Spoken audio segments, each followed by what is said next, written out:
Hello everybody, lovely to see you and welcome Jimmy. You're new to one of our Zoom chats.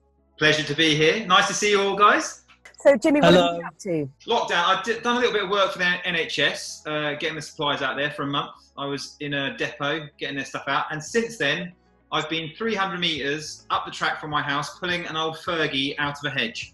Not Sarah Ferguson. Rustier than Sarah Ferguson. This is rustier than Sarah Ferguson. It's a 1953, but it's been sat in a hedge for 31 years. I didn't know it was there. It was literally a hedge, and the farmers just in lockdown cleared the hedge out, and there I was going for a jog, and there it was, and I stopped in my tracks, and the love affair has begun. Karen, it's lovely to have you with us as well. What have you been up to? Well, my 18-month-old has decided he's going to start walking during lockdown. So as a parent, you know that just means you never sit down again, basically. Yep. So been absolutely flat out. But it's been weird, hasn't it? It's been just a strange time. I've done more miles on my bicycle than I have in the car in the last 12 weeks, which is just weird. And giving myself blisters on my rowing machine, so that's going well. But yeah, it's, to be honest... Is that your right hand? Go on. Is that your right hand? Hand was that? You got them on both hands? Yeah, well, the other one's not so bad, weirdly. Mate, you've been rumbled, son. Right, we have a lot of lovely questions from people who would like to know the answers. So I'm going to act as quiz mistress, and I'm going to ask a first quiz question. This is from somebody called @CarsAreMyThing, or my ting, should I correctly say? Oh, ting. What were all of your first cars? Cheers, Francis. Jason, we'll start with you. First car was a VW Beetle in 90 Day White. Lovely. Jimmy? First car was a 2A Land Rover, 108 inches. I had a 1-litre Suzuki Swift in India, which was an ex-rally car. So we took the roll cage out, but it still had the holes in it on the floorboard, and everything just rattled like you couldn't believe. That's Johnny really cool. I drove my first car yesterday for the first time in about 17 years. VW Beetle, 1967 1500 Deluxe. Colour? Because it's the best car in the world. Colour? Zenith Blue, L639. I can't remember the code. I used to remember the code. My first car was an MG Metro, and I bought it because it had a rev counter and red seat belts. I'm sure it was an MG. The first one was an MG. Yeah. Wow. Oh, yeah. Okay, this one is from @DanielCars05. What's your most memorable fifth gear shoot, whether it was good or bad? So, Jason, memorable moments for you? Man, well, there's so many. I mean, a bit like you, I've been doing this for donkey's years, but most recently was that the new Brabham at Silverstone. I mean, Jesus Christ, what a weapon that thing was. And, I mean, just heinously fast, but great to drive, and a real challenge where I had to almost look at myself in the mirror and say, come on, JP. Come on, mate. Oh, really? A push. But it was fantastic. So that and a whole host of, I mean, so many moments. Jimmy? Mine has to be, except for the time that Jason was wearing some pretty spangly trousers. Mrs. P's lost them. Oh. Yeah, exactly. Actually, she's binned them, I reckon. They've been shredded. Has she binned that grandma sweater you wore once when we went to Landau as well? You know, with the curtain print flowers. Be very careful. That is a beautiful... Anyway, apart from that, it was the time I got to drive the XJ220. Oh, yeah, that was a cool thing. Yeah. Wasn't going to drive it. I wasn't insured to drive it. It was £6,000 for the day to insure it. So I couldn't drive it. And then Don Law, who owns it, he put me on his insurance for the day as a surprise. What? Yeah. Don Law's very cool. Really sorry, you're not going to drive it. And then I was going to the loo. Don said to me, I've done a little thing for you. Put you on the insurance, you can have a drive. And what was it like? I cried, I wet myself, I smiled, just everything. Excellent. Corinne, what memorable ones for you? I think I went to Rockingham with Tiff, and we had the F12 Ferrari and an Aston. I can't remember which Aston it was. But it was, I mean, I think we've all been to Rockingham. When it's a little bit damp and greasy, that place is terrifying. And And Tiff enjoys scaring people in the passenger seat, doesn't he? I mean, it was awful sitting in the front seat with him. Oh, thank God it's not just me now. Try being in the road with him. But it was a hell of a day. Yeah, amazing cars. Just an incredible day out. Now, talking of Tiff, I know that lots of people have been asking the question, where is Tiff? Well, last series, the broadcaster decided to try something new, but as always, things like that are under review, so he could well be back with us at some point soon. And Johnny, just to round up on that, what was your most memorable experience of Fifth Gear? Oh, it's been a load. I'll gloss over the bit where I destroyed the Mondeo on a launch in Sardinia. That's just not worth talking about. And then we'll. No, it was just a simple rail slide, and then just rip the front wheel off and the rest of the car. And then I'd say Red Victor 1 is always one people want to talk to me about. So the mad dragster, the guy with the Spitfire engine Rover SD1, that was quite out there. And when me and Tom Ford did the Exeter trial in the Beetle, so pretty much 24 hours non-stop, driving through all these crazy back roads and ditches and hill climbs. And I have to say, it's probably one of my most exciting motorsport things I've ever done, and yet probably the cheapest. I absolutely love doing the team tests and being with you all. Those, for me, are hilarious days. I love them. Also, one magic moment I had was when I interviewed Michael Schumacher at Rockingham. That was quite a special day as well for me. Wow. Yeah, it was pretty cool. We shall move on to @Martin Higginson, who says, which car that you didn't give a favourable review on would you like to revisit? That's a really, really good question. Isn't it? Well, that's tough. I think I'd quite like to go back and do the Hot Astra.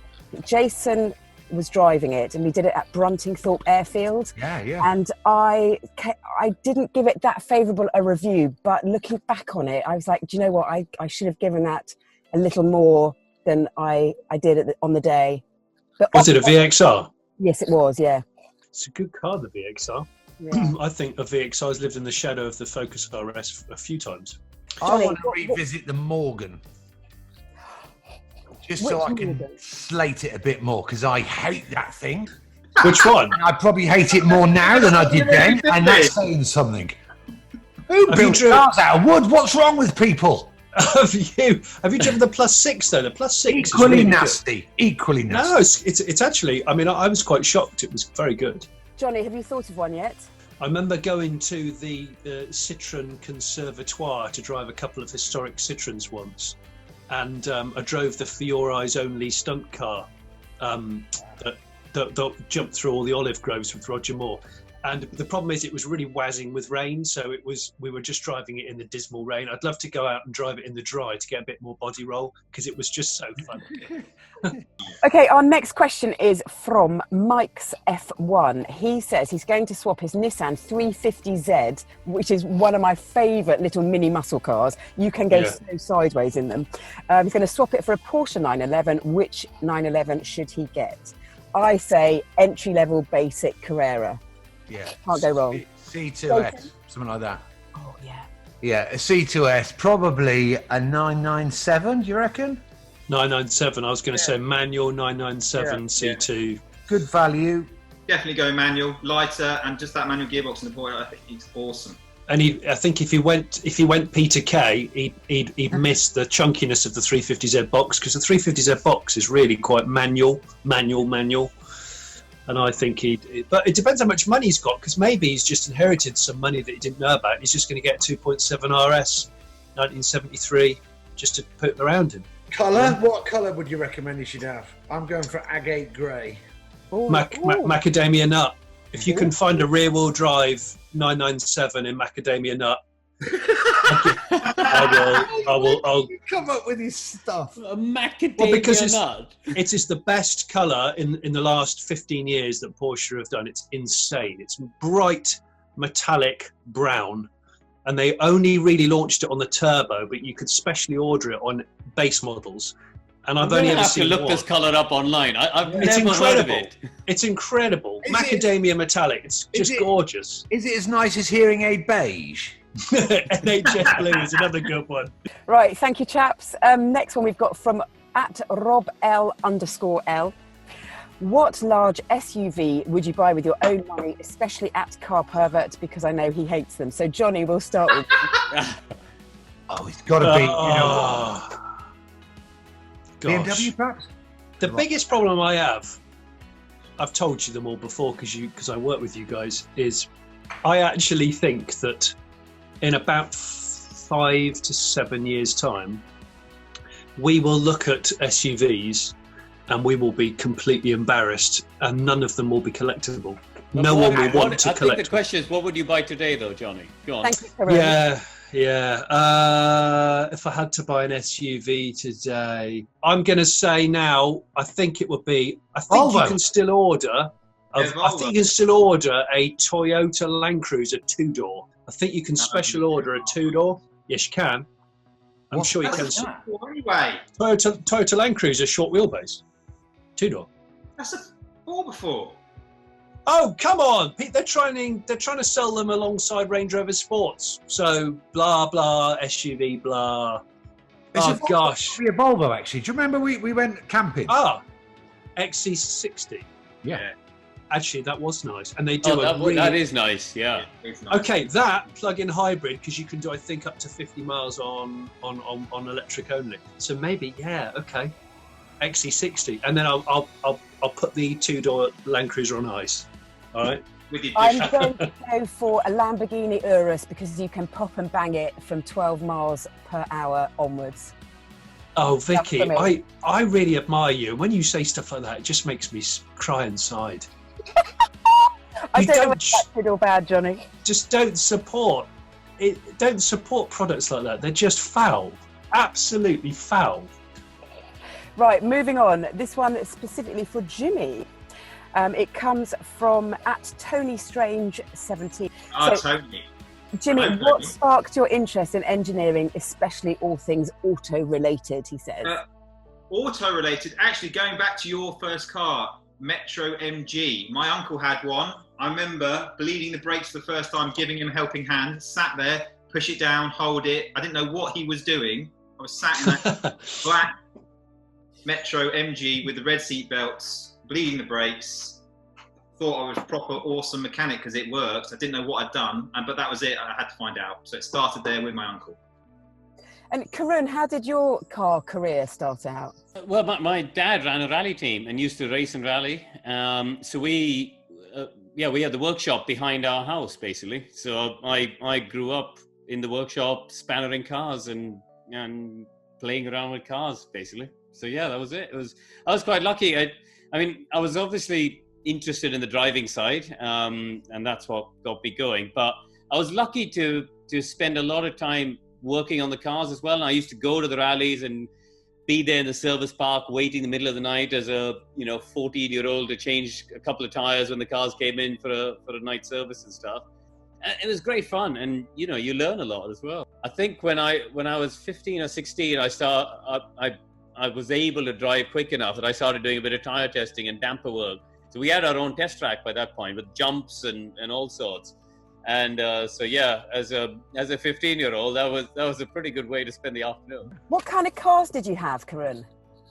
So we had a deal with Suzuki in India initially. So we had a whole bunch of those, and then in 2000 we got the Mitsubishis, the Lancers at that time. So that was the last year we ran it, I think. And Johnny, how did you get started? I think I grew up with parents that were sort of Amish in a car respect, so that when everyone else had an 80s car, we had a 70s car, and when everyone had 90s cars, we had early 80s cars, and so everything was always obsolete. So I was just constantly watching my dad mend things.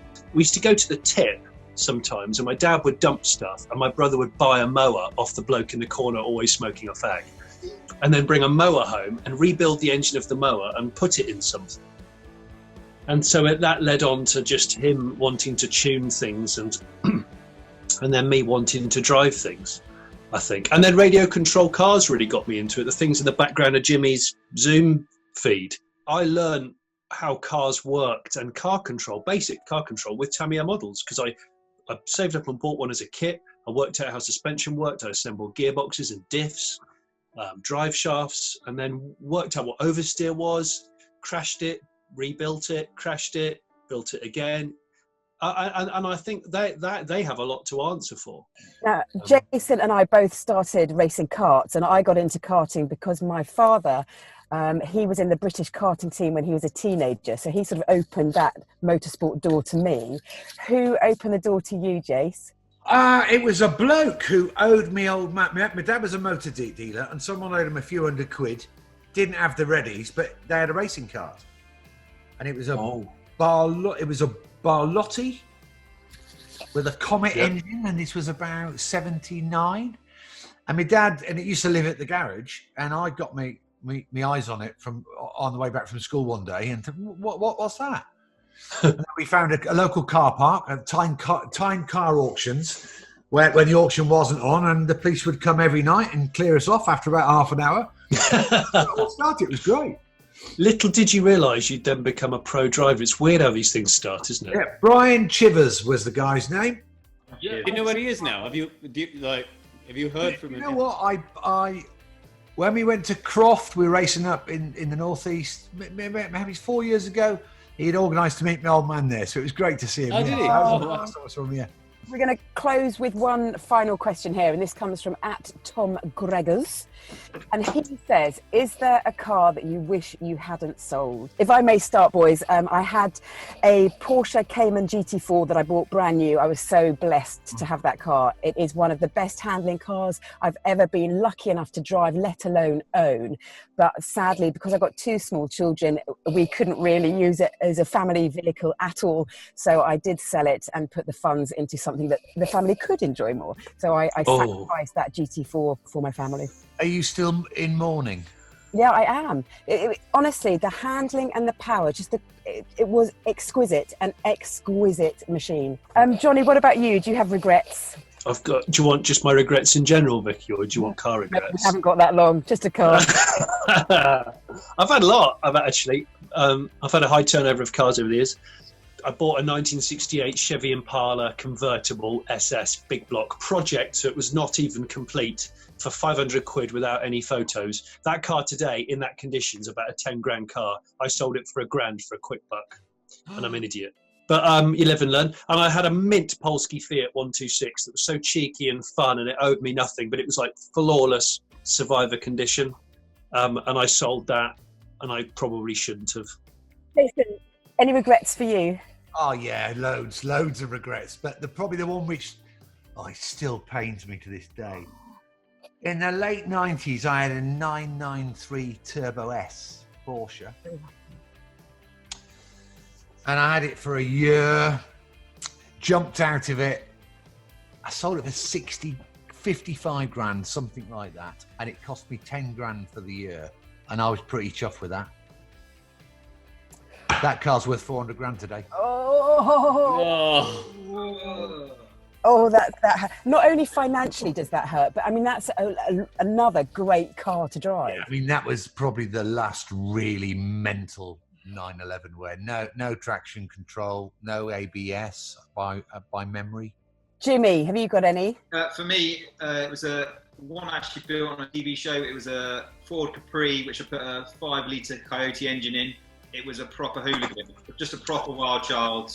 And letting it go. I remember that car. Yeah, it was a hooligan car. So, yeah. Sad face. Well, I've got a question, and it's to you, Vic. What's the naughtiest thing you've ever done in a car? On that, we shall say goodbye. and if so, when and where? I'm out of here. I'll see you later. I've seen Vicky eating soup without a napkin in a car. I found that to be quite naughty. That's outrageous, isn't it? Soup without a napkin in a car. Honestly, what's going on? Right, boys. Thank you so much for your time. Thank you, everybody, for sending in your questions. I hope we've given you some sort of reasonable answer. And hopefully we will all see you again very soon. So stay safe, stay happy, and have fun driving.